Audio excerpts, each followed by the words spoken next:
Hello everyone! Today we are going to make a paper ice cream. Are you ready? Let's get started! If you don't have a square paper yet, we can make one. Take one corner and fold it to the side to make a triangle.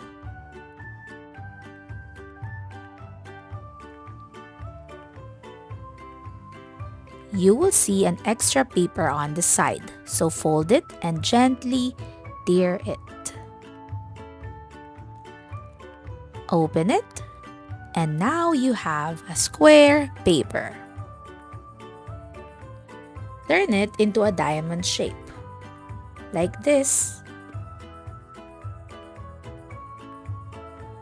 Now fold the right side to the middle and press.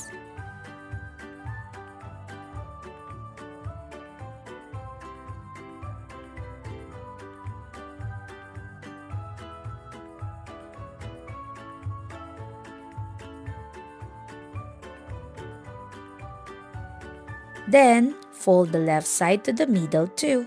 It should look like a kite.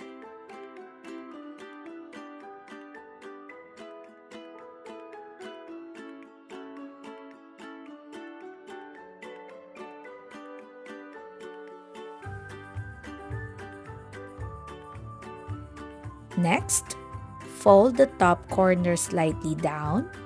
This will make the ice cream scoop.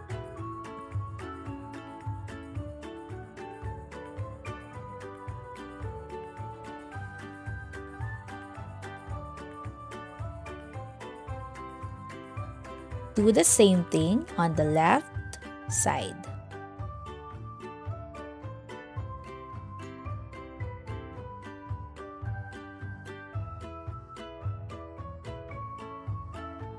Next, flip the paper. Fold the bottom tip upward a little to start forming the cone shape.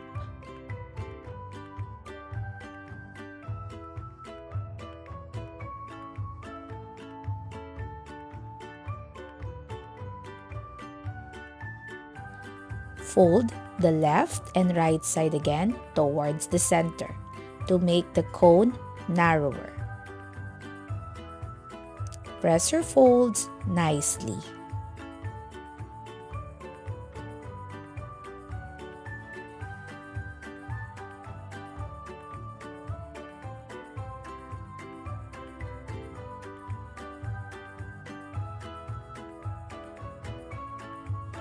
Fold the top section, the ice cream part, downwards along the dotted lines.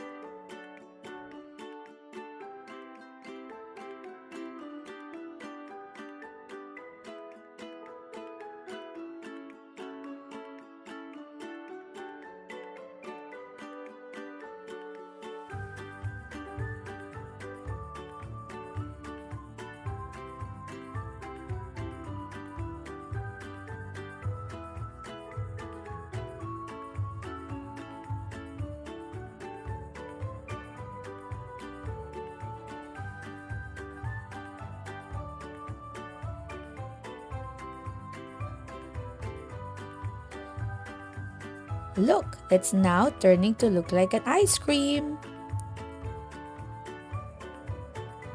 Take a pencil or a marker and draw some details like the scoop and the cone lines.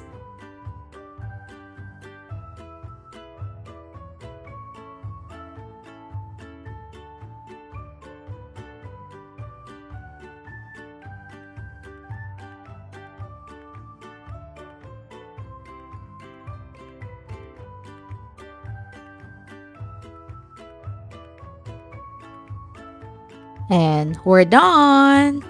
Look at all the amazing ice creams. You can make your ice cream in different colors, or we can say flavors. Great job everyone! I can't wait to see your beautiful ice creams. Bye!